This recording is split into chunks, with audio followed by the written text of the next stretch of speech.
passer à la partie du cours sur la gestion de l'innovation. Et sur cette partie du cours, on va avoir une première partie qui va porter sur l'analyse fonctionnelle. Et ce cours est important pour vous parce qu'il va vous aider à faire votre travail personnel pendant les 2 semaines qui viennent. Donc l'analyse fonctionnelle, c'est un outil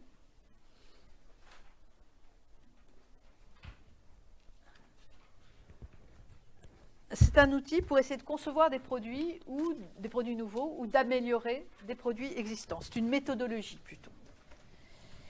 Alors, pourquoi une analyse fonctionnelle? Bien, en fait, parce que souvent, les entreprises comprennent mal pourquoi leurs produits ne se vendent pas, comprennent mal leurs clients, en fait. C'est pas rare que les entreprises se trouvent face à des échecs. Par exemple, l'entreprise Nespresso, quand elle a essayé de vendre sa capsule et ses machines au café, au hôtel-restaurant, ça n'a pas marché. Elle n'a pas réussi à la vendre de façon rentable. Je peux vous raconter une histoire que m'a raconté un directeur de R&D. Dans son entreprise, c'est une entreprise qui fabrique des plats préparés en conserve. Et un jour est arrivé un nouveau PDG. Il y a un changement de PDG. Un nouveau PDG arrive, qui est consciencieux, il goûte tous les produits de l'entreprise. Il tombe sur le cassoulet en conserve et il dit: comment vous vendez encore un produit comme ça? C'est pas possible. Il est extrêmement grave. Voilà. Extrêmement grave. Au jour d'aujourd'hui, les gens, ils font attention à ce qu'ils mangent. C'est pas possible de vendre un produit aussi grave. Donc l'équipe R&D s'est mise au travail pour fabriquer un cassoulet allégé, un cassoulet light. Et bon, c'est un travail de R&D. Hein. C'est difficile de faire un produit allégé qui soit bon. Hein. Les graisses, en général, c'est ce qui diffuse les arômes. Hein.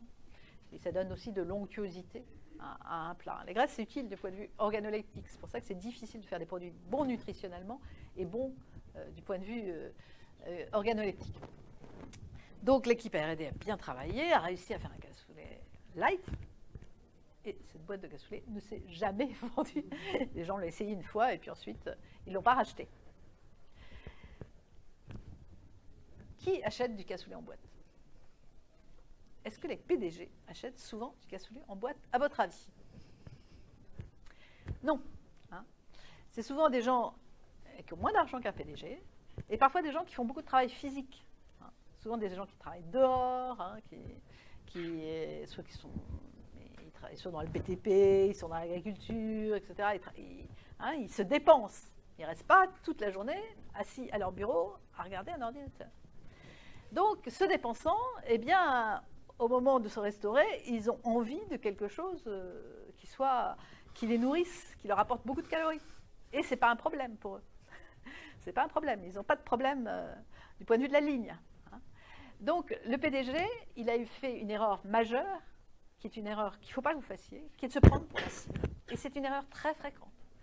Combien j'entends de jeunes femmes en marketing, par exemple? Oh, ben ce produit, mes enfants, ils ne mangeraient jamais ça. Ouais. Les enfants d'une femme qui a fait Bac plus 5, ils ne mangent pas. Ils n'ont pas forcément les mêmes goûts, les mêmes représentations qu'une autre catégorie de personnes. Et ce n'est pas que les représentations de la Bac plus 5 soient mieux ou moins bonnes. Hein. C'est simplement différent. Et il faut donc se demander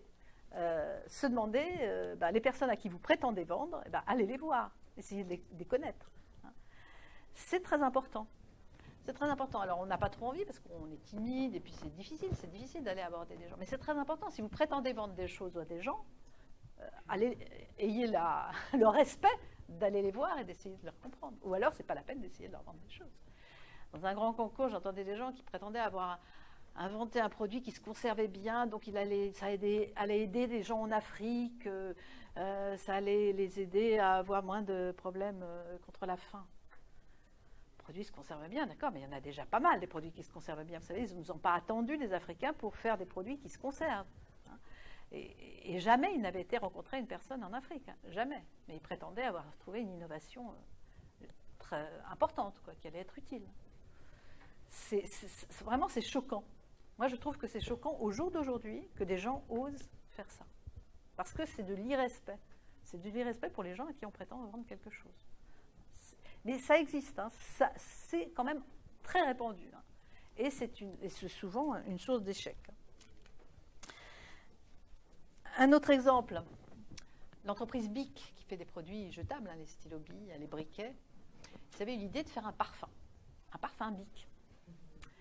C'était une bonne idée, hein, faire un parfum Bic, pourquoi pas. Et ils avaient pris un jus qui était à l'aveugle, les gens trouvaient ce jus très bon. Leur parfum était de très bonne qualité. Ça s'est très mal vendu. Les parfums, c'est un peu comme l'agroalimentaire. C'est-à-dire qu'à l'aveugle, en fait, les parfums très prestigieux, à l'aveugle, c'est même pas sûr que les gens trouvent que ça sent bon. Par contre, vous le mettez dans l'emballage, qui rappelle toute la publicité, ces images merveilleuses de la publicité, ces univers de rêve, là, on trouve que ça sent vraiment quand même très bon. Parce que tout de suite, ça vous projette. L'odeur, en fait, l'odeur vous renvoie à la mémoire très vite. Hein. Et donc, vous avez mémorisé tout l'univers publicitaire. Et en fait, c'est ça que vous attendez d'un parfum. C'est qu'un parfum vous mette dans un univers merveilleux, très agréable. Donc, en fait, qu'il sente bon, c'est peut-être pas si important que ça, pourvu que ça vous mette dans un univers agréable. Et ça, en parfum, ça joue énormément. Donc, tout ce qui est sensoriel, donc l'agroalimentaire, le parfum, ça a un rapport à la mémoire. Donc, tout ce qu'on arrive à faire mémoriser au consommateur va aider à vendre. D'où l'importance de la publicité, de la communication. D'où le fait aussi que quand vous vendez un produit, il faut faire très attention à la manière dont il sera perçu. Si vous vendez un produit et qu'il a l'air un petit peu bizarre, qu'il n'a pas l'air complètement, justement, d'être dans le domaine de l'alimentaire, il va être rejeté. Et si vous vendez un parfum qui est raccroché à l'univers du jetable, donc à l'univers de ce qui n'a pas de valeur, ben, c'est pas ça qu'on attend d'un parfum. On attend d'un parfum d'une image de luxe, ça va vous mettre justement dans un univers luxueux, très agréable, et c'est de ça qu'on attend. Donc prendre en considération tous ces aspects-là, vous savez que c'est très important même pour les fabricants d'automobiles, hein, ils font très attention à ça. Le bruit que fait une Mercedes quand on claque la porte, ce n'est pas celui d'une Clio. Hein. Donc tous ces aspects sensoriels, c'est très important dans un produit agroalimentaire. Par exemple, les alcooliers, quand ils font vous savez, les bouteilles d'alcool, on peut travailler le col d'une bouteille pour que quand on verse l'alcool, ça fasse un bruit particulier, agréable. Donc si vous versez un très bon cognac, etc., on aura étudié la sensorialité. Hein. Et ça, c'est des éléments de fidélisation au produit qui sont importants. Ça joue inconsciemment. Le consommateur ne va pas acheter cette bouteille à cause du bruit qu'il fait. Mais n'empêche qu'en fait, ça le fidélise. Il va acheter une autre bouteille. Il n'aura pas ce plaisir du bruit agréable. Du coup, bon, c'est vrai que je préfère celui-là. Il va préférer l'autre. Mais on est tous comme ça. Hein. On est impacté. On est impacté, mais c'est des tas de phénomènes dont on n'est pas conscient.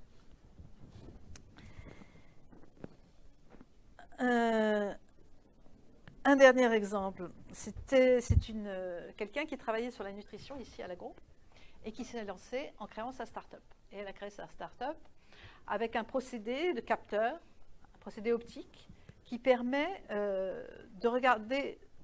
d'évaluer la qualité nutritionnelle des produits sans les détruire. Donc, ce serait bien à mettre sur les lignes de production. On n'a pas besoin de prélever des échantillons et de détruire le produit.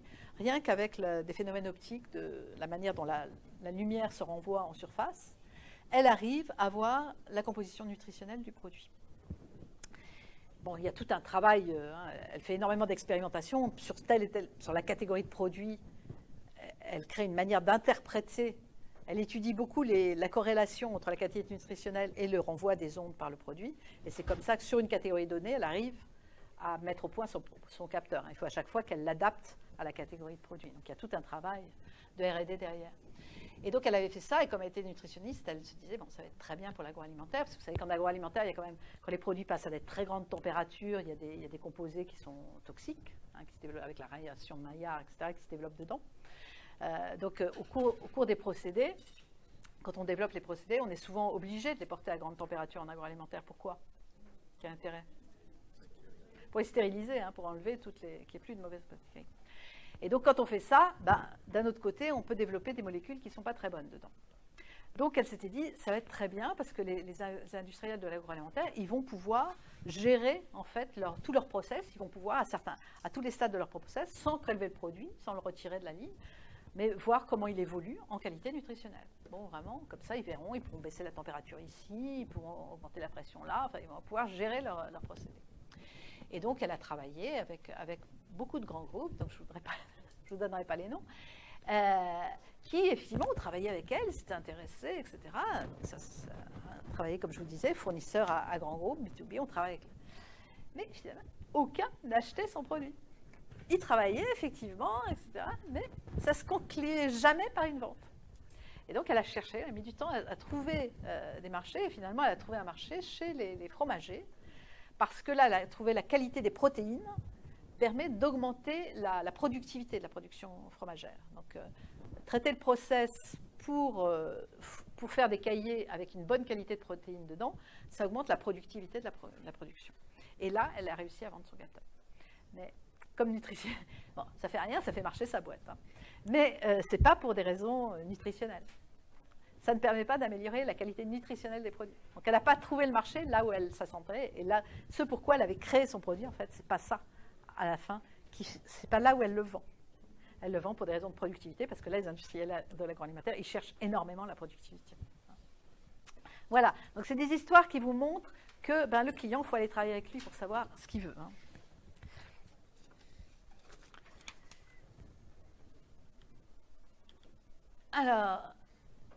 Alors, parfois, oui, les entreprises offrent... Par exemple, vous voudriez faire des vêtements pour des gens qui suivent énormément la mode.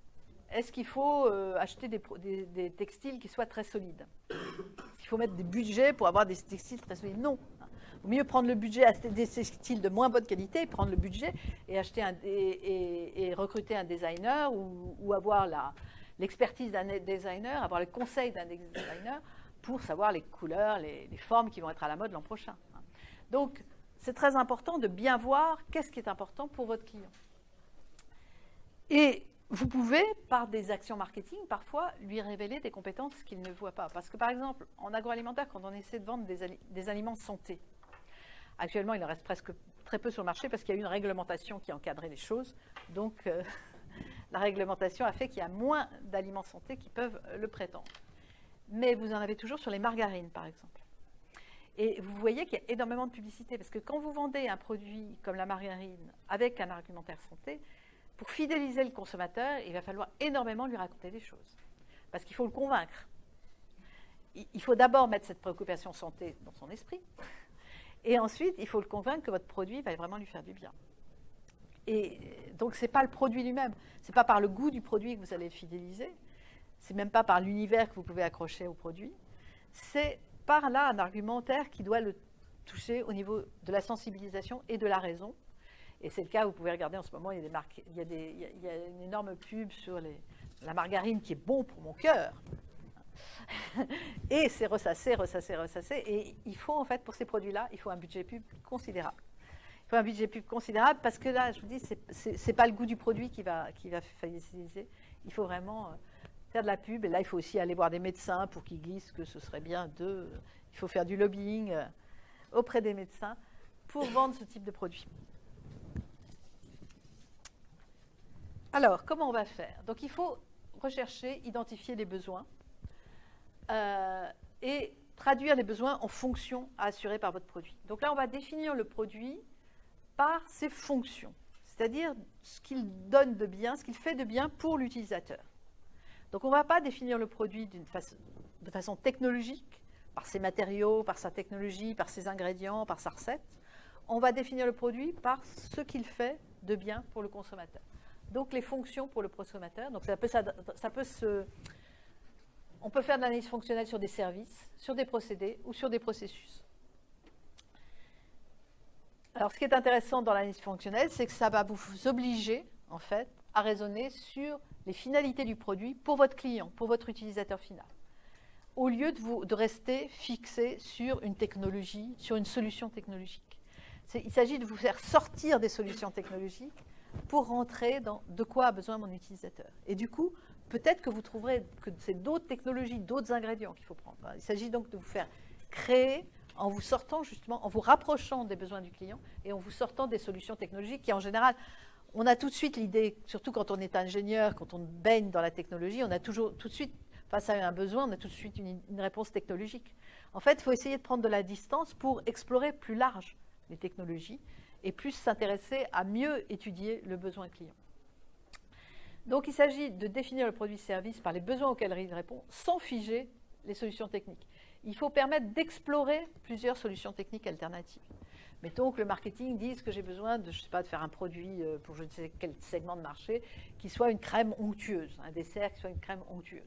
En agroalimentaire, une crème onctueuse, on a plusieurs manières de la faire, on a plusieurs solutions.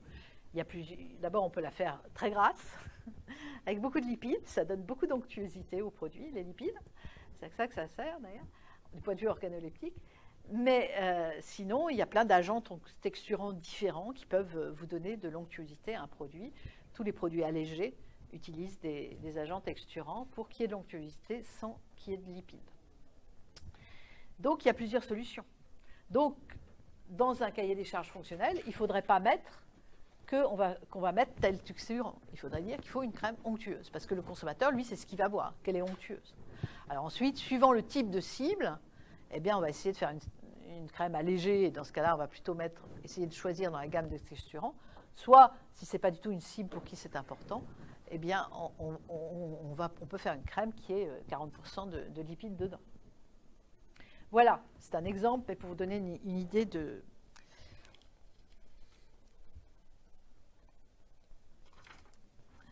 Alors, comment ça se fait? En général, ça se fait en groupe où on met le marketing, la R&D ensemble.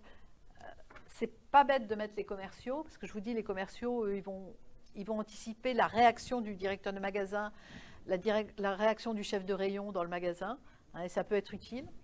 C'est pas mal de mettre aussi des gens de la logistique, au moins dans certaines... Parce qu'eux, ils vont anticiper comment votre produit va résister quand il va être palettisé.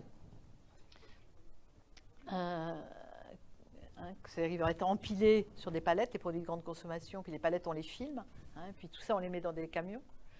Puis après, c'est sorti dans les entrepôts. Parfois, c'est sorti sur le bord d'une route avant de monter dans un wagon. Donc, parfois, ça va rester un peu dans l'humidité, au soleil. On essaie que ce ne soit pas trop long. Mais, hein. Donc, il faut penser à tout ça dans le packaging de votre produit. Il faudra penser à tout ce qui va subir au cours de des transports, autour des transports et des entreposages aussi. Parce qu'au moment des entreposages, on va défaire les palettes, on va répartir les produits, puis après on refera d'autres palettes. Parce que, par exemple, il y a une palette de cornflakes, je ne sais pas, Kellogg's qui arrive, on va servir plusieurs magasins, on ne va pas leur donner que du cornflakes Kellogg's. On va leur donner, donc on va défaire la palette cornflakes, on va faire une palette où on va mettre plusieurs marques de cornflakes pour l'envoyer au magasin. Donc vous voyez qu'à chaque fois, les produits sont manipulés, en fait.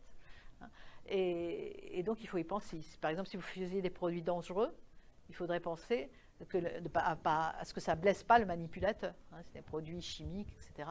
Donc, tous ces aspects-là, il faut en tenir compte.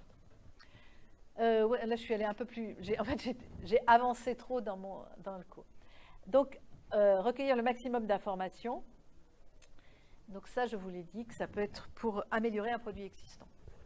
Donc, moi, ce que je vais vous demander, c'est si vous travaillez, bon, c'est plus rare que les étudiants arrivent à travailler un produit pour une entreprise, c'est plus difficile. Mais quand on travaille un produit pour une entreprise, il faut s'interroger sur la manière dont elle travaille, cette entreprise. Donc, aller en usine et voir les lignes, voir les gens qui travaillent sur les lignes et discuter avec eux. Et puis, évidemment, discuter avec les gens de la R&D, discuter avec les gens éventuellement de la recherche et avec le marketing de l'entreprise. Si vous faites un produit pour un consommateur, là, il faut aussi s'interroger. Essayez d'avoir un regard, je dis, anthropologique, ethnologique sur le consommateur. C'est-à-dire de vous demander comment il fonctionne. Qu'est-ce que c'est sa vie, ce consommateur? Quelles sont ses préoccupations? Est-ce qu'il a des préoccupations de santé ou est-ce que ce n'est pas du tout? Il va très bien et il ne s'en soucie pas du tout. Est-ce qu'il est pressé par le temps? Est-ce qu'il a des préoccupations vis-à-vis de ses enfants, etc. Pensez tout ça et pour pouvoir formuler un produit et aller discuter avec des consommateurs qui sont représentatifs de la cible que vous visez. Et vous, je vous demanderai de le faire sur vos idées de produits. Alors, il faut savoir que les grands groupes font ça. Les grands groupes qui ont les moyens, ils font faire, ce n'est pas eux qui les font directement, mais ils font faire par des agences de communication, souvent des agences d'études marketing, leur font des études sur les consommateurs. En particulier, on peut faire des études, par exemple, où on met des caméras chez des gens qui les acceptent. Donc, on va mettre des caméras au-dessus de la table de la salle à manger, on va mettre des caméras dans la cuisine, par exemple.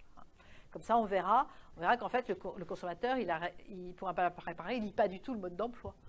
Il déchire le paquet, il met le produit dans la casserole ou dans la poêle, et puis ça marche ou ça ne marche pas. En fait, si ça ne donne pas un très bon résultat, en fait, ce ne sera pas de la faute du consommateur qui n'a pas lu le mode d'emploi, ce sera de la faute du fabricant.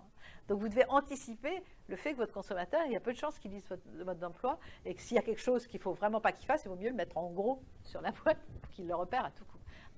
Donc, au-dessus de la table, voir comment les gens mangent, qui mange quoi, comment ça se fait, est-ce que les enfants se servent comme ils veulent, est-ce qu'en fait c'est les parents qui décident, voir qui décide quoi, qui mange quoi, qui se sert en premier, tout ça c'est important.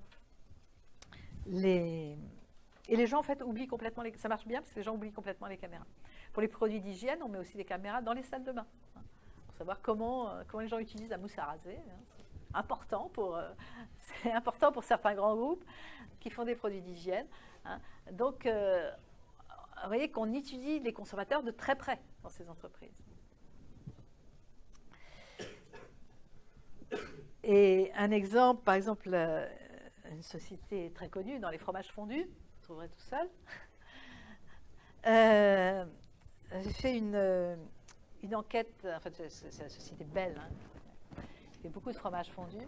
Elle avait fait faire une étude marketing où il y avait une mère de famille qu'on suivait. Donc, ils font une étude, ils suivent la mère de famille qui fait ses courses, qui choisit ses produits. Et on discute avec elle, etc. Donc, elle avait des enfants, elle travaillait. Et elle disait, en tout cas, qu'elle était très attentive aux qualités nutritionnelles de ce qu'elle donnait à manger aux enfants. Elle faisait très attention, elle leur donnait beaucoup de fruits. Et elle faisait très attention. Donc, on la suit et on photographie en général l'intérieur du frigidaire. Tout ça, c'est avec son accord, bien sûr, elle est d'accord au départ. On récompense par des petits cadeaux, en général, ce genre de choses. Et donc ensuite, on s'aperçoit qu'en fait, dans son frigidaire, elle a plein de desserts qui sont très gras, elle a plein de junk food très grasses. Et on s'aperçoit qu'en fait, de fruits, c'est surtout des fruits secs qu'elle donne à ses enfants, et qu'il n'y a pas beaucoup de fruits frais chez elle. Donc en fait, on s'aperçoit qu'il y a un total décalage entre son discours, qui correspond à ses normes, ce qu'elle voudrait faire. Et on est tous comme ça. On a des normes, on voudrait faire telle chose. Et puis en fait, la réalité de ce qu'on fait quand on est prise dans les contraintes du quotidien, eh bien, c'est très très différent. Et donc, ils ont discuté avec elle de façon... Alors, il ne s'agit pas évidemment dans ce cas-là de dire vous voyez, vous me dites une chose et puis vous faites une autre. Il s'agit au contraire d'essayer de comprendre pourquoi cette femme a un discours qui est très bien, très normativement bien, et pourquoi en fait, in fine, elle n'arrive pas. Elle n'arrive pas à faire ce qu'elle voudrait faire en fait. Donc, en discutant avec elle, elle s'est aperçue que elle travaillait, elle avait des enfants, et que quand elle rentrait le soir, elle n'avait pas trop envie de se battre pour que ses enfants mangent des légumes. Elle ne les voyait pas beaucoup. Au moment des repas, il aurait fallu qu'elle se batte pour qu'ils mangent des légumes, alors qu'en fait, les enfants, spontanément, ils ne se jettent pas sur les légumes. Donc, c'était beaucoup plus simple de leur donner ce qu'ils voulaient, des frites, etc. Et ça lui permettait d'avoir une relation apaisée avec ses enfants le soir, ce qui est quand même aussi légitime. Mais par contre, ça donnait une idée d'innovation à la société Bell qui s'est mise à faire des produits, vous savez, beaucoup de lamelles de fromage, des fromages en cubes, des fromages, etc., en disant aux consommateurs, utilisez-les sur les légumes, pour faire des légumes gratinés. Et c'est un produit, c'est vrai qu'on peut plus facilement faire manger des légumes aux enfants quand on les mélange avec du fromage. Alors, ça a l'air tout bête, mais pour eux, c'est un segment de marché important. Donc, vous voyez que de bien comprendre une consommatrice, ça permet ensuite de développer des produits qui correspondent à son besoin. Alors, évidemment, pour vous, ça vous paraît, c'est trivial. Eh bien, finalement, non, parce que ça représente un segment de marché important et qui ne faisait pas avant. Parce qu'en fait, les entreprises, il faut voir aussi qu'elles sont dans des routines. Parce que plus on est compétent dans quelque chose, en fait, pour innover, en fait, on est un petit peu handicapé par sa compétence. Quand on est un expert de quelque chose, on est très bon. Eh bien, on a tendance à continuer dans son expertise, dans ce qu'on sait faire. Et on ne se remet pas beaucoup en cause, puisqu'on est très bon. Pourquoi se remettre en cause? C'est pour ça que c'est important d'aller voir des clients potentiels, pour justement, c'est eux qui vont vous remettre en cause. Ils vont remettre en cause ce que vous faites. Et c'est pour ça d'ailleurs que les entreprises qui fonctionnent bien, souvent envoient leurs équipes au contact des clients. Les équipes marketing, pareil, les équipes R&D. Une entreprise, l'entreprise qui a inventé les appareils à raclette, vous vous savez, les appareils où on fait la cuisine sur les wok, la cuisine on la fait sur la table, hein, les appareils à raclette, etc. C'est une entreprise qui envoie très souvent ses ingénieurs et ses commerciaux dans les magasins, faire des démonstrations aux clients, et dès qu'il y a un appareil qui fonctionne moins bien, un wok, les ventes baissent, ils les envoient dans les rayons, interroger les gens, pourquoi vous achetez cet appareil plutôt que celui-là, etc. Pour essayer de comprendre les consommateurs. Et c'est parce qu'ils ont cette culture-là qu'en fait, c'est une entreprise qui marche très bien au point de vue de l'innovation, et d'ailleurs qui a été rachetée par SEM. C'était une entreprise qui s'appelle Tefal à l'origine. Et du fait de son modèle d'innovation, du fait qu'elle sait très bien faire ça, elle a été rachetée par un grand groupe. Voilà. Donc la culture de l'innovation, c'est aussi quelque chose qui est, dans une entreprise, savoir la manager, c'est une chose qui a une valeur en soi. Donc voilà, donc je vous demanderai d'avoir ce regard-là et donc d'aller voir des gens, même si c'est difficile. Et donc d'abord avoir une idée, c'est important d'abord d'avoir votre idée, hein, parce que le consommateur, lui aussi, il est routinier. Il ne va pas vous donner des idées nouvelles, le client. Parce que lui aussi, il est dans ses routines. Lui aussi, il est dans ses modèles de pensée. Donc c'est à vous d'avoir l'idée nouvelle, mais ensuite d'aller la confronter à l'utilisateur. Alors la fonction, c'est ce que réalise le produit, le service qu'il rend et qui répond aux besoins du consommateur. Alors dans cette méthodologie, on distingue des fonctions d'usage, qui sont les éléments rationnels du besoin. Et puis les fonctions d'estime, qui sont les éléments subjectifs, symboliques, tout ce qui est trait aux perceptions, aux représentations. Donc là-dessus, la publicité va jouer énormément, et c'est très efficace, la publicité, hélas, mais c'est très efficace. Et donc vous devez, si vous concevez un produit, penser aussi à ces fonctions d'estime. Et même si vous concevez une automobile, en fait, la manière dont le tableau de bord, le fini du tableau de bord, le nacré de certaines pièces, finalement, dans la pulsion d'achat, ça joue beaucoup. Dans la pulsion d'achat du consommateur, c'est des choses, même pour acheter une automobile, qui jouent beaucoup. Donc là aussi, dans le domaine de l'automobile, on fait attention à ce genre de choses. Alors, il faut que vous vous obligiez à exprimer les fonctions par des verbes, parce que ça vous évitera, on a toujours tendance à passer par une définition en matériaux ou en technologie, par une solution technique en fait. Et évitez de définir votre produit par une solution technique, parce que justement ensuite, il faut laisser libre la possibilité de développer plusieurs solutions techniques. Donc, exprimez-vous par des verbes. Alors, la fonction principale, c'est la fonction pour laquelle le produit a été créé.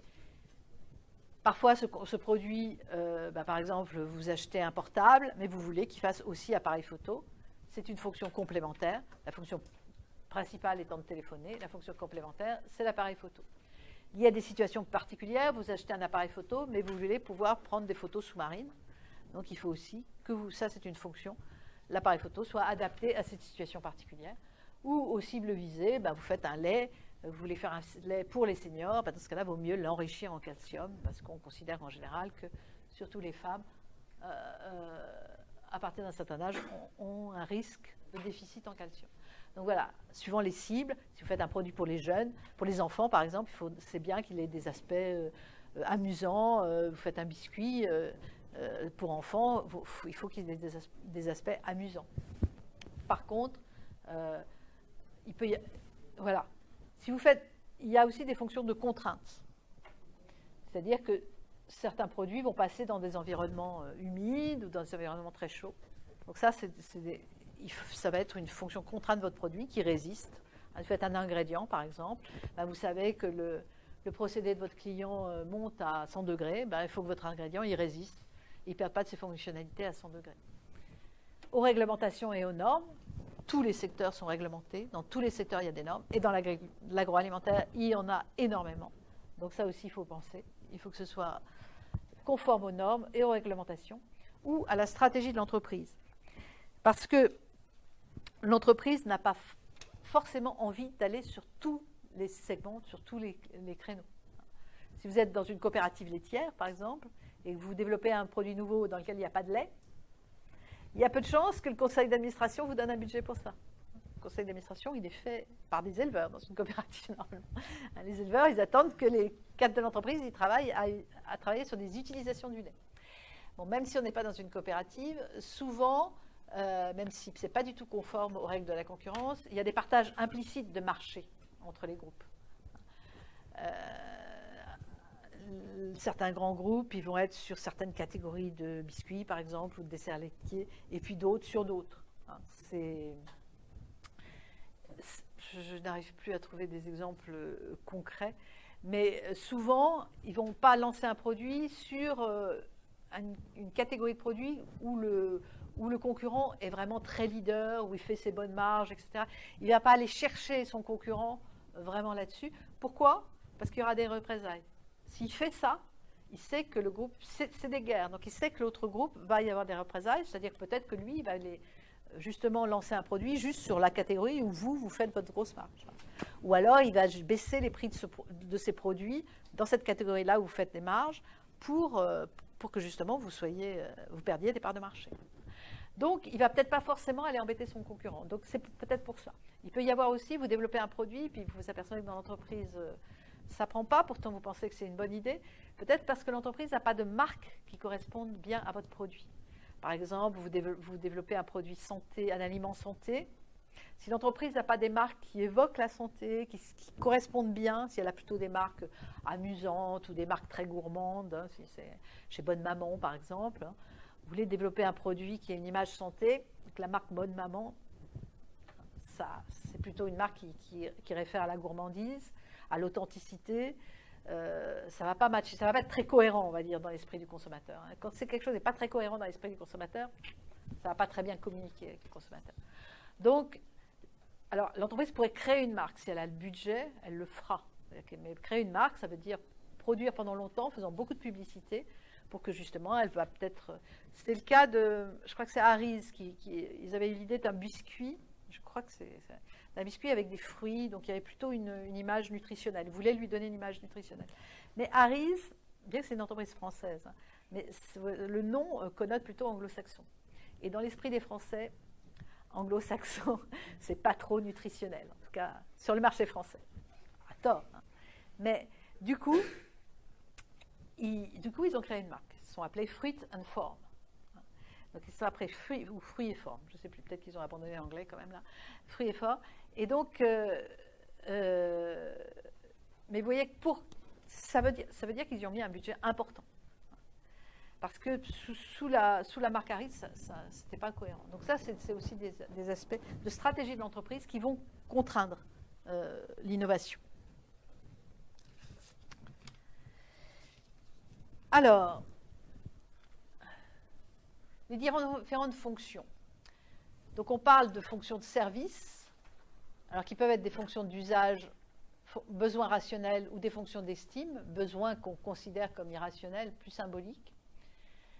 Et là-dessus, donc il y a les fonctions principales, il y a les fonctions complémentaires, et puis il y a les fonctions de contrainte. Alors, dans certains cours, vous verrez que les fonctions de contrainte, ils les mettent dans les fonctions du service.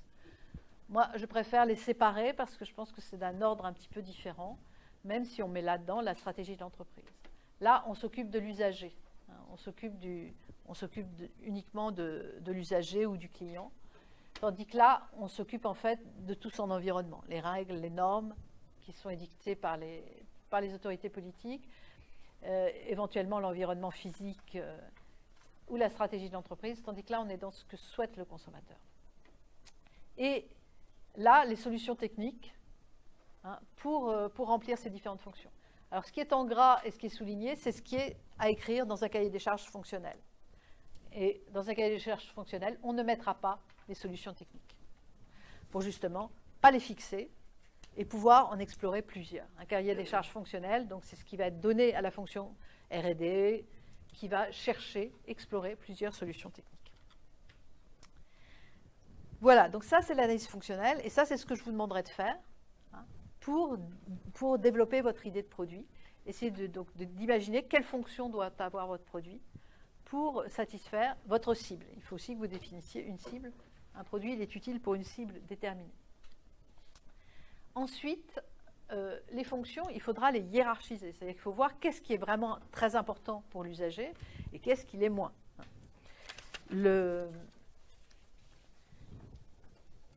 Alors, par exemple, si vous faites...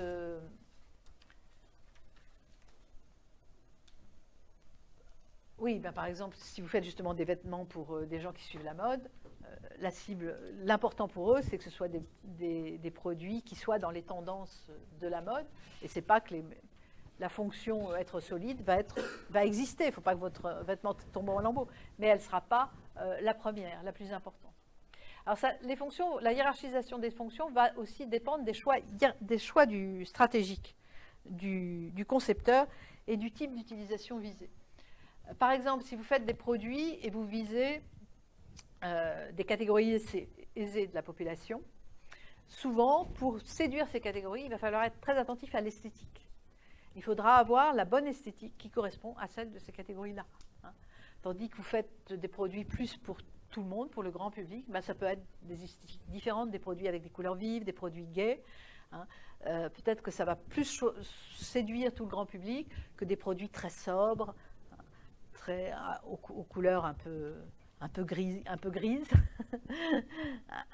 des camailleux de gris qui vont plutôt plaire aux catégories aisées. Bon, c'est des choses qui évoluent ensuite. Hein. Ça, c'est des choses qui sont vraies à un moment donné.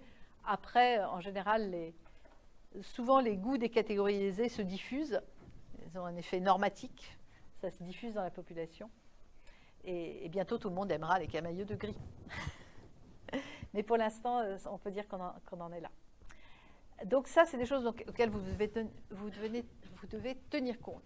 Par exemple, vous voulez faire des produits alimentaires pour des occasions festives. Ben dans ce cas-là, vous n'allez peut-être pas tenir compte énormément de la qualité nutritionnelle de votre produit.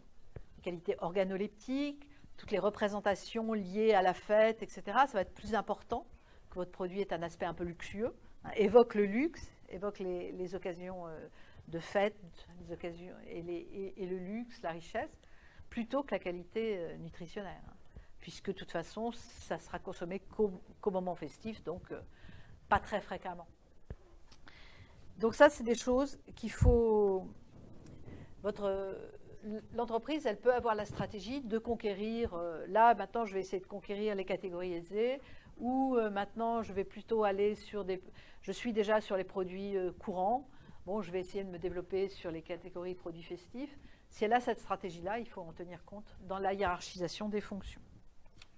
Ça peut être, je veux aller vers les catégories seniors, ou je veux aller vers les sportifs, et c'est pareil, votre hiérarchisation des fonctions va évoluer. Alors, il y a plein de méthodes pour identifier les fonctions, puisqu'en fait, ce qu'on cherche, c'est à en identifier le maximum. Il faut essayer d'être le plus exhaustif possible hein, dans le repérage des fonctions. Donc, il y a la méthode intuitive. On a tous une représentation des produits, hein, des services, de ce qu'on veut. Donc ça, c'est l'intuition. Alors, il ne faut pas s'appuyer que ça, parce que ça, c'est vraiment très relatif à nous-mêmes, à notre individu. Hein. Donc, il vaut mieux essayer de sortir de ça, de son propre cas particulier. Donc ensuite, on peut regarder les produits qui sont voisins. On peut dire les alternatives plutôt que les produits voisins d'ailleurs. C'est mieux de chercher qu'est-ce qu'il y a d'insatisfaisant dans les produits qui existent ou dans les alternatives existantes.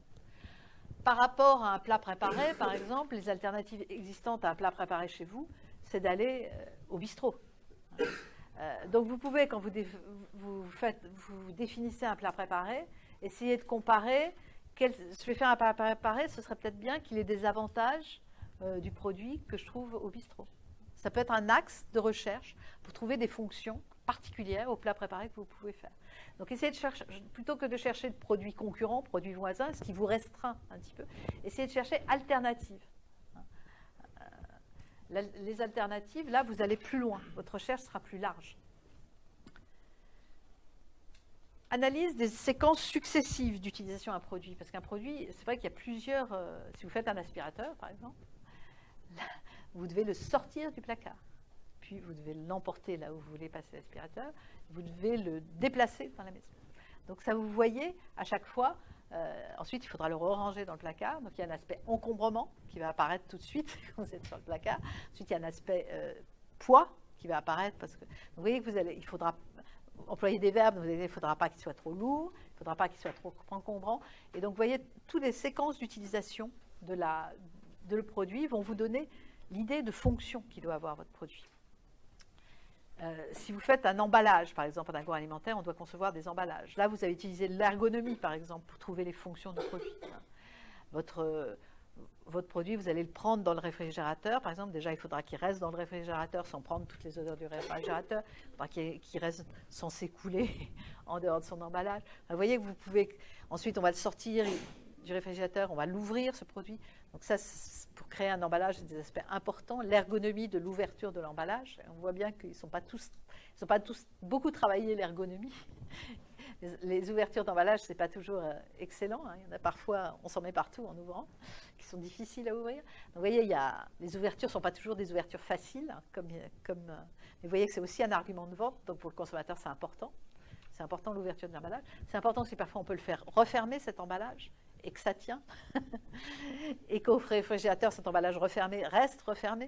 Donc vous voyez qu'il y a plein d'aspects, la manière dont on doit tenir l'emballage, etc., qui vont être importants. Donc regardez toutes les séquences d'utilisation du produit, c'est aussi très important pour que vous identifiez différentes fonctions. Alors, ensuite, suivre toutes les séquences du cycle de vie du produit. Si vous prenez par exemple un paquet de cornflakes, vous le prenez à la sortie de l'usine. Je vous l'ai dit, un paquet de cornflakes, qu'est-ce qui lui arrive à la sortie de l'usine? Il est palettisé, donc empilé sur des palettes. Ensuite, on filme les palettes. Ensuite, les palettes sont mises dans des camions. Et la personne qui met les palettes dans les camions, qui met les palettes dans les camions à longueur de journée, elle n'a... À la énième palette, si ça ne passe pas, elle force. Donc il faut parfois, c'est pour ça qu'il y a des suremballages, même si ce n'est pas très bon du point de vue environnemental, c'est pour protéger les produits dans toute cette chaîne logistique, parce que les produits vont être empilés, ils vont être mis dans des camions, dans des entrepôts, ils vont passer par des... Déjà, il faut qu'ils résistent à l'empilage. Maintenant, on voit moins, mais parfois on voit des produits qui arrivent cassés dans les linéaires. Ça arrive, des boîtes abîmées. Et donc, il faut penser à ça. À une époque, on en voyait beaucoup plus, mais maintenant, souvent, justement, on intègre les logisticiens quand on conçoit un produit et ses emballages. Parce que le logisticien va vous dire, ah, non, ça ne va pas passer. Là, votre produit, il est crunché. Donc, intégrer tous ces aspects, c'est très important. Intégrer la manière dont l'emballage va être géré sur les chaînes de fabrication aussi. Il ne faut pas qu'il soit trop fragile, il faut qu'il puisse passer. Surtout que si vous êtes par exemple en agroalimentaire, on ne va pas vous créer un nouveau produit, on ne va pas tout de suite vous créer une chaîne de production spéciale pour votre nouveau produit, alors qu'on ne sait même pas s'il va se vendre. Les investissements en agroalimentaire, je vous ai dit, il n'y a pas beaucoup de marge. Donc les investissements en ligne de production, ça ne se fait que quand on sait qu'on va faire le marché. Sinon, on n'arrive pas à l'amortir. Donc, généralement, quand vous créez un produit en agroalimentaire, il va falloir que vous vous débrouillez pour qu'il passe sur les lignes qui existent. C'est une grosse contrainte. Mais donc ça fait partie de la dynamique fonctionnelle de votre produit. Si vous êtes dans une autre entreprise, il faut que vous vous débrouillez pour que l'emballage passe, que le produit passe, qu'il n'y ait pas besoin de rajouter, par exemple, des éléments manuels sur la chaîne de fabrication. Parce que s'il y a besoin de personnes qui viennent, par exemple, pour conditionner le produit sur la chaîne de fabrication, ça arrive, sur cette chaîne le conditionnement ne marche pas, on a mis des gens. Qu'est-ce qui arrive au niveau des coûts? C'est une machine ou quand c'est des gens qui mettent les produits dans des caisses, ben les coûts explosent. Et si vos coûts explosent, pour garder votre marge, vous êtes obligé de mettre votre produit sur linéaire beaucoup plus cher. Et du coup, vous avez bien passé le positionnement marketing, le prix allait bien à la cible, vous avez fait des tests sur le prix, etc. C'est mort. Donc ça, c'est des causes d'échec parfois. Donc il faut penser à tout ça. Donc tout le cycle du produit, sur toutes les séquences de son cycle de vie, c'est y compris quand on le fabrique sur les lignes de production, quand on le sort, quand on le palette, quand on le transporte de la sortie d'usine, quand on le dépalette dans les entrepôts, quand on refait d'autres lots pour les envoyer au magasin. Dans les magasins, qu'est-ce qu'ils arrivent? Elles arrivent, les palettes. Il y a des gens qui les défont, il y a des gens qui défont les suremballages, etc. Si votre suremballage est trop difficile à défaire, votre palette, elle peut rester, votre produit peut rester dans l'arrière-cour derrière. Et puis, s'il reste dans l'arrière-cour, il n'est pas sur le linéaire, donc il ne sera jamais acheté. Donc, vous perdez des ventes là. Donc, il faut penser, en fait, faut penser mentalement à votre produit, qu'est-ce qu'il va rencontrer comme contrainte tout au long de son cycle de vie. Donc, il n'y a pas des suremballages qui font que la vendeuse se casse les ongles à les défaire. Donc, il arrive sur le linéaire. Et qu'est-ce qu'il faut qu'il soit sur le linéaire, votre paquet de cornflakes?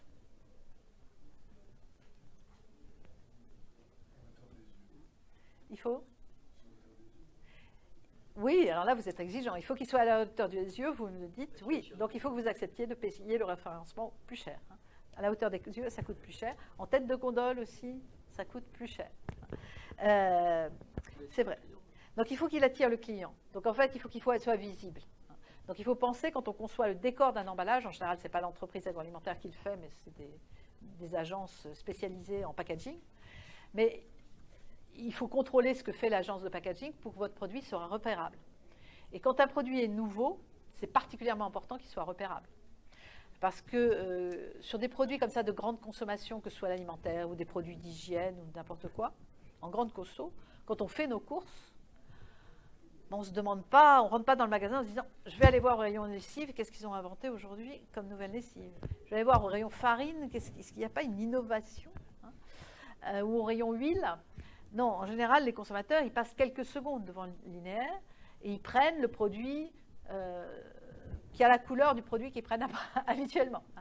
Parfois, ils savent la marque, ils prennent la marque. Et donc, il n'y a pas beaucoup de temps pour les séduire. Et alors, pour les grands groupes qui peuvent faire de la publicité, ils les ont déjà pré-séduits. Pour les PME qui ne peuvent pas en faire, il y a des PME, elles ne font pas du tout de com pour leurs produits nouveaux. Elles les mettent sur les linéaires et puis elles regardent si ça se vend ou pas. Dans ce cas-là, il faut quand même avoir acheté un certain facing, donc il y a un certain nombre de boîtes pour que le consommateur le voit. Et il faut que le packaging, le décor du packaging communique bien au consommateur qu'est-ce qu'il fait ce produit, qu'est-ce qu'il va lui apporter. Et le consommateur, sur un packaging, il voit 2-3 choses, pas plus. De toute façon, l'esprit humain, dans une condition, dans quelques secondes, il ne combine pas trop d'informations. Il combine 2-3 informations ensemble, pas plus. Donc il faut penser à tout ça. Et si vous êtes un grand groupe qui fait de la communication, qui fait de la publicité qui vous a coûté très cher, il faut quand il voit le packaging, le consommateur, ça lui évoque la pub, sinon ce n'était pas la peine d'en faire, quoi. Donc vous avez mis un budget pub. Donc il faut que ça lui mette la publicité en tête et qu'il sache donc toutes les qualités de votre produit. Donc être vu, donc il faut travailler les packaging pour que le produit communique bien ses fonctions, pour que le consommateur les voit. Parce que s'il ne les voit pas, il ne goûtera pas et votre produit aura beau être excellent, personne ne le saura, quoi. Donc ça, c'est le cycle de vie du produit. Ensuite, qu'est-ce qu'il fait le consommateur avec mon paquet? On va rester sur le paquet de cornflakes. Qu'est-ce qu'il fait avec le consommateur qui prend le paquet de cornflakes? Il met dans le caddie et après, il va acheter un pack d'eau. Donc, s'il achète un pack de 6 bouteilles d'eau qui... Donc, vous voyez, il faut passer aussi tous les aspects résistance de votre paquet parce que le consommateur, il est pressé. Il fait ses courses, il n'y passe pas forcément énormément de temps. Donc, il arrive en caisse aussi. Qu'est-ce qu'elle fait, la caissière, avec votre produit? Elle le passe sur le scan. Si c'est un dessert multicouche, un dessert lacté multicouche on a fait en usine soigneusement des belles couches. Elle cherche que le code barre va bien passer. Donc, pensez à la fragilité des produits, c'est important. Ensuite, qu'est-ce qu'il fait? Ça y est, il a payé, il sort du magasin, il met son produit dans le coffre. Dans le coffre, donc il fait froid dans le coffre, il fait humide, et en plein été, dans un coffre, il peut faire 40 degrés. Donc, quand on pensez des produits alimentaires, par exemple, ou des produits cosmétiques, si le consommateur après fait une demi-heure de voiture pour rentrer chez lui, ça peut jouer. Donc pensez à tous ces aspects quand on fait un produit, c'est important. Et c'est vrai qu'à un moment, les entreprises zappaient ces aspects logistiques, toute cette chaîne. C'est pour ça qu'on a inventé une méthodologie où ils sont obligés d'y penser. Alors le paquet de cornflakes, on va continuer. Il arrive, donc le consommateur arrive chez lui. Il sort le paquet de cornflakes de sa voiture. Qu'est-ce qu'il en fait après? Il le range dans un placard. De ce point de vue-là, moi, je pense qu'il pourrait améliorer la fonctionnalité des paquets de cornflakes. La taille du paquet de cornflakes, ça ne rentre pas dans tous les placards.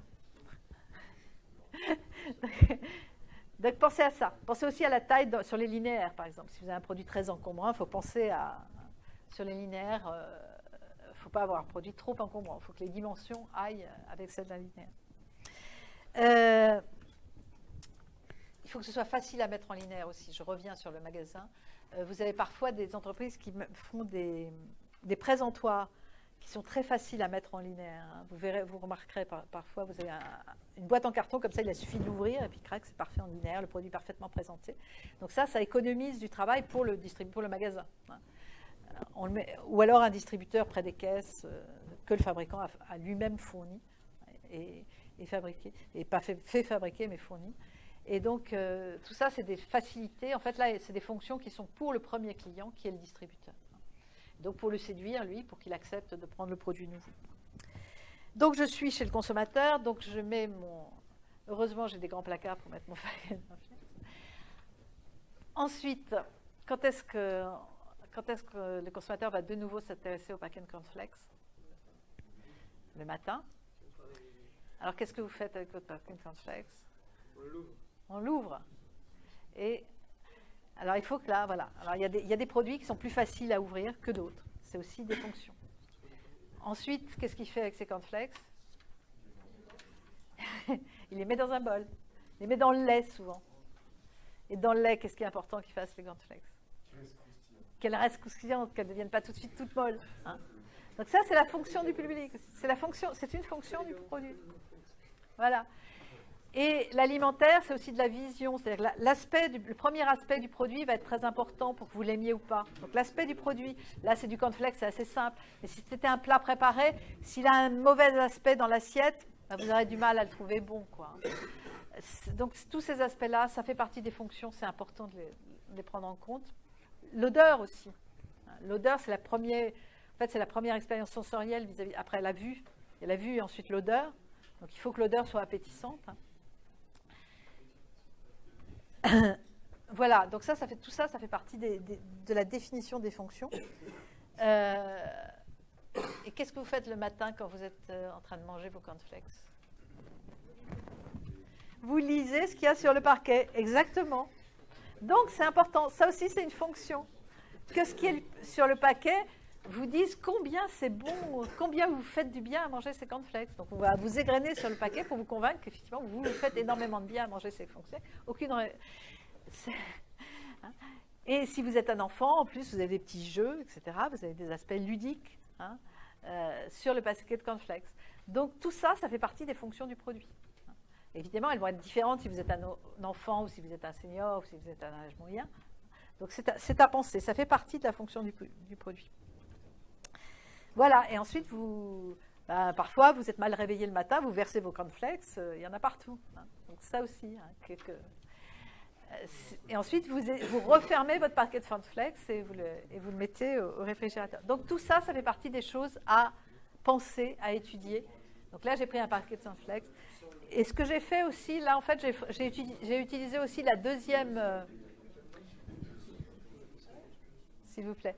La dernière méthode où on prend le produit... Ah oui, j'ai oublié une phase. Une fois que vous avez fini le paquet de cornflakes, qu'est-ce que vous en faites?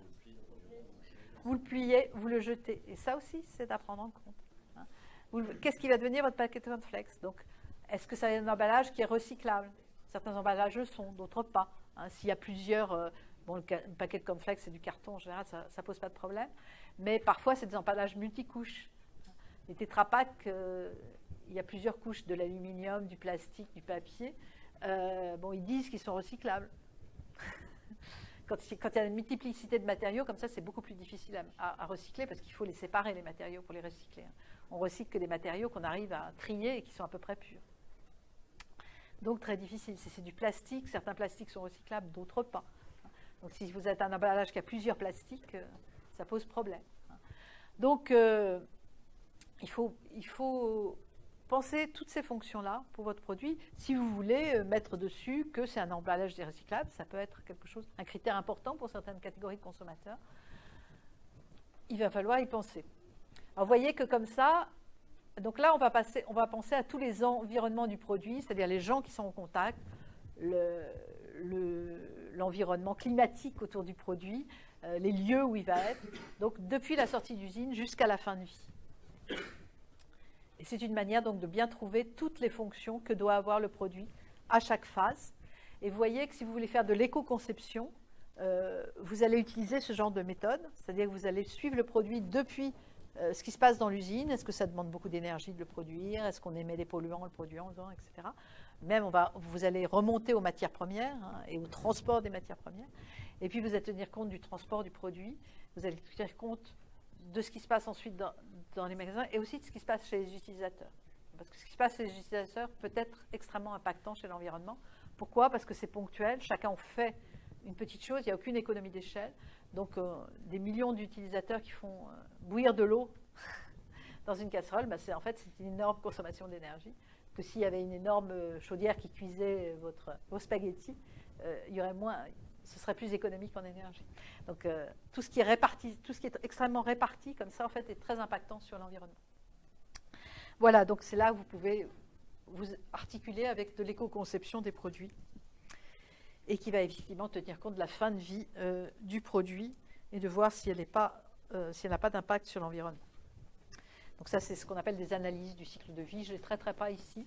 C'est traité à d'autres moments de l'enseignement. Alors, si vous avez un emballage qu'on peut décomposer en plusieurs composants, par exemple, soit c'est un produit mécanique, soit c'est un emballage, justement, vous allez pouvoir vous utiliser des méthodes du type de celui-là, voilà. Des méthodes de ce type-là, où on a un axe cause-effet, ou objectif-moyen. Donc là, on a l'objectif de ce côté-là, et ça, c'est les moyens pour servir cet objectif, où on a la cause ici, et les effets, cause-effet, cause-effet, cause-effet. Et ici, on a un axe qui est chronologique. Donc, ce beau diagramme représente quel produit? Un aspirateur. Voilà, ça représente un aspirateur. Et vous voyez, donc chaque composant, il y a une source de courant, donc une prise qui permet et un interrupteur qui permet de mettre sous tension. Ça va créer un flux d'air. Donc, vous voyez toutes les fonctions de chaque. On peut décomposer les fonctions par composant. En fait, chaque composant, vous allez lui attribuer une fonction. Ça vous permet de repérer d'abord les composants qui, en fait, sont là, ça arrive parfois, parce qu'ils étaient toujours là sur ce produit. Mais en fait, on a changé la technologie. En fait, ce composant ne sert plus à rien. Ça arrive. Donc, une manière de faire des économies, c'est aussi d'éliminer les composants inutiles qui ne servent plus à rien. Et ce n'est pas négligeable. Ensuite, ça vous permettra parfois de voir qu'il y a des fonctions qui sont un peu oubliées ou mal... par exemple, évacuer la poussière, parfois, les sacs sont plus ou moins fragiles. Et on peut dire que ce n'est pas parfois des fonctions qui ne sont pas forcément... Les sacs d'aspirateur, l'évacuation de la poussière, c'est parfois, pas toujours, s'ils sont trop remplis, très très bien réalisés. Donc certaines fonctions qui ne sont pas très bien réalisées. Vous allez pouvoir aussi penser à différentes solutions technologiques. Par exemple, la fonction technologique séparer la poussière. Dans l'aspirateur classique, le flux d'air passe dans un filtre en papier qui retient la poussière et qui laisse passer l'air. Et il y a d'autres technologies pour les aspirateurs maintenant. Non? Vous achetez jamais d'aspirateur? L'aspirateur sans sac, voilà, c'est un système centrifuge. On fait passer l'air dans une centrifugeuse, donc on sépare l'air de la poussière par ce système centrifuge.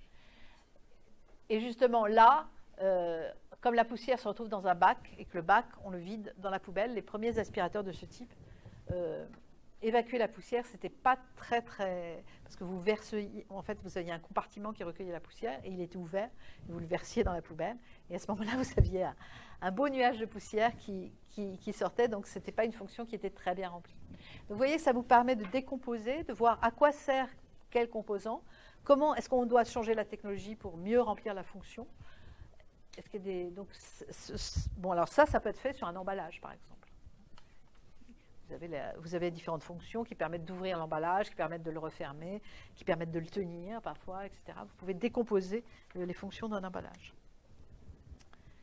Alors, le cahier des charges fonctionnelles, bien donc ça va être l'aboutissement de l'analyse fonctionnelle, et ça va vous présenter donc toutes les fonctions du produit, et on va y adjoindre des éléments produits par la fonction marketing et commerciale, qui va faire une estimation du marché, qui va vous dire comment il est positionné par rapport au produit existant, et s'il pense que c'est un produit qui va durer plusieurs années ou pas.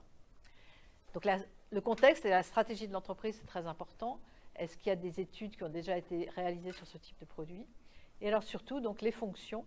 Et dans chaque cas, préciser les tolérances acceptables pour chaque fonction. On va voir un exemple sur l'aspirateur. Et aussi souligner, pour le concepteur, les degrés de liberté. C'est-à-dire que souligner ce qui reste ouvert. Par exemple, je veux faire ma crème onctueuse, mais donc la onctuosité, elle peut être atteinte par différentes manières. Ça, c'est pas du tout fixé dans mon produit. Il faut que le produit soit sucré, mais je ne fixe pas s'il sera sucré par du sucre ou par des édulcorants. Il faut que le produit soit aromatisé, mais vous avez le choix des arômes.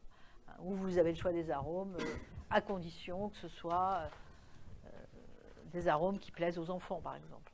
Donc, vous voyez qu'il faut que dans le cahier des charges fonctionnelles, on souligne aussi tout ce qui va pouvoir être exploré, de façon à ce que la R&D, elle n'est pas que des contraintes. Il faut aussi qu'elle ait des choses pour lesquelles elle trouve des compromis technologiques intéressants.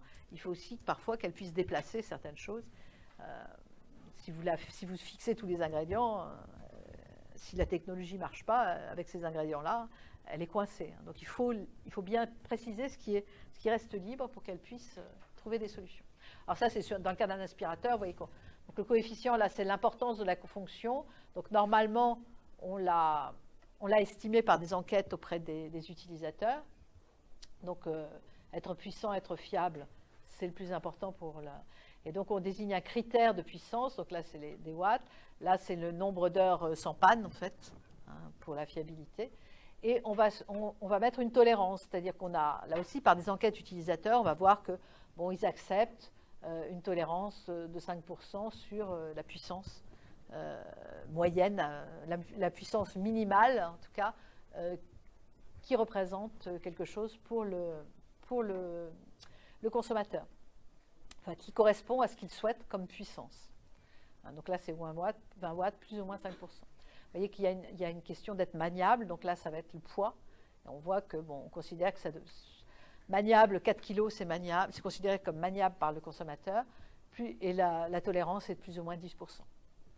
En fait, il y a une fonction là qu'ils ont complètement oubliée, parce que c'est une fonction de perception, ce qui fait qu'ils n'ont pas bien fait leur travail, cette analyse fonctionnelle. Ils n'ont pas bien étudié la perception qu'avaient les consommateurs des aspirateurs.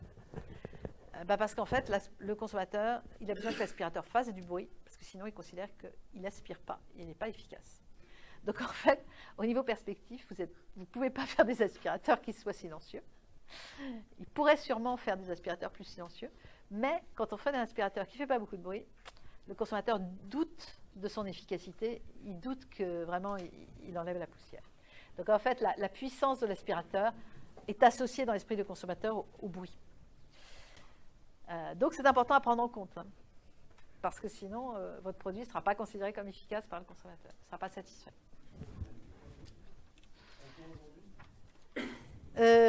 Oui, je pense. Alors, effectivement, c'est choquant, mais je pense encore aujourd'hui. Je pense.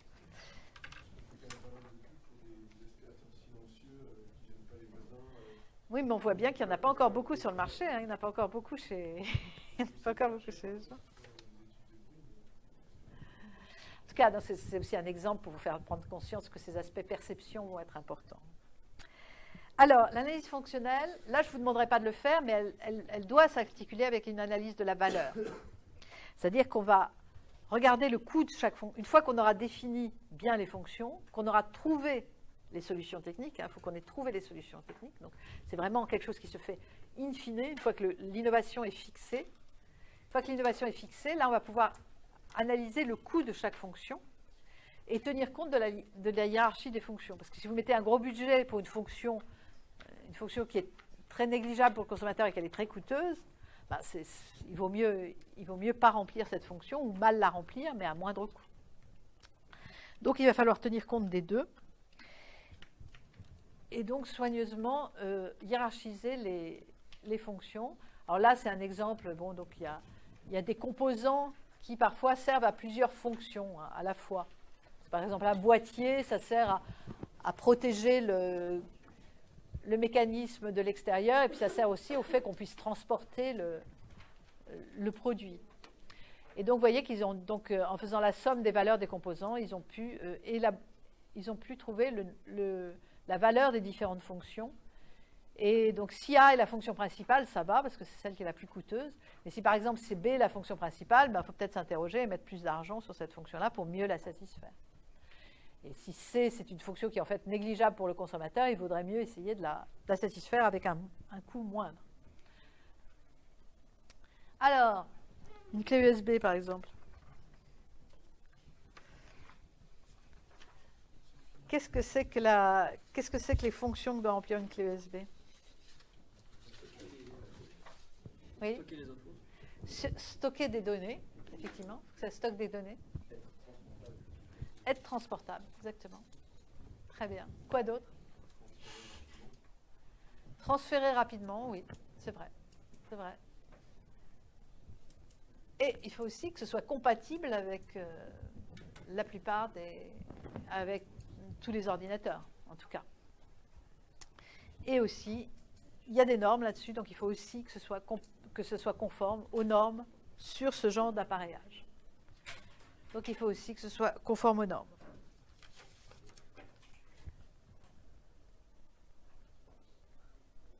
Alors, on a calculé la valeur des différentes fonctions. Là, on a les solutions techniques, schématisées. Hein. Donc, stocker des données, donc il y a une mémoire. Être compatible avec tous les ordinateurs, donc il y a un port universel au bout de votre clé USB. Être transportable, donc il faut un boîtier qui protège les éléments électroniques internes. Être esthétique, ça peut être important. Surtout si il y a des clés USB qui sont des objets commerciaux, hein, sur lesquels on fait de la pub ou alors qu'on donne aux gens comme petit cadeau. Donc là, c'est des matériaux et le décor qu'il faut compter. Être conforme aux normes. Donc à chaque fois, c'est en pourcentage, on a regardé les coûts des différentes fonctions. Alors là, c'est simple parce que chaque composant correspond à une fonction. Je vous dis, parfois, un boîtier, ça peut avoir plusieurs fonctions.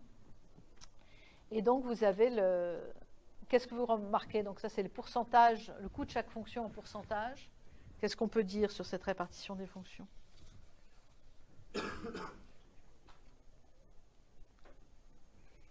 Est-ce que la majeure partie du budget va aux fonctions qui sont les plus importantes?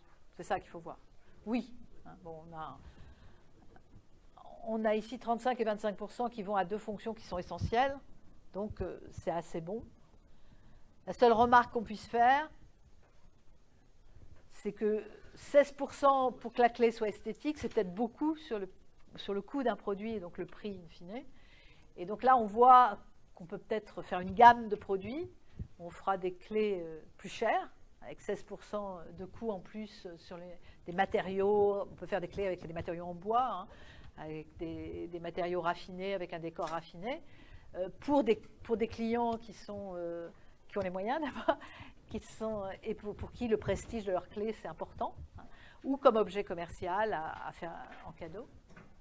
Et puis faire une gamme où on mettra, qui ne sera pas belle, qui sera pas belle, mais on aura 2% simplement pour les vernis, pour les colorants sur la clé, pour le plastique, et donc on fera moins cher.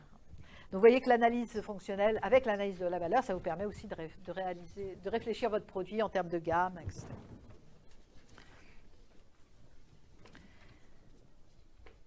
Alors avec l'analyse fonctionnelle puis l'analyse de la valeur, on peut aussi faire de la conception avec coût d'objectif, à coût d'objectif, c'est-à-dire qu'on définit le coût qu'on est prêt à mettre pour fabriquer ce produit, et puis après, ce budget-là, on va le répartir entre les différentes fonctions. Évidemment, cette répartition, il faudra qu'on tienne compte de l'importance des fonctions. Ce ne sera pas forcément proportionnel. Hein. Parfois, une fonction qui est un petit peu secondaire, mais quand même nécessaire, elle peut coûter très cher quand même. Donc, ce ne sera pas forcément proportionnel à la hiérarchie des fonctions, mais en tout cas, la hiérarchie des coûts doit tenir compte de la hiérarchie des fonctions. Voilà, donc on répartit comme ça le budget entre les matières premières, etc., en fonction de l'importance des fonctions. Voilà ce que je voulais vous dire donc, sur l'analyse fonctionnelle. Donc, je crois qu'on va pouvoir arrêter là, le film parce que je vais leur parler de leur travail pendant les 10 minutes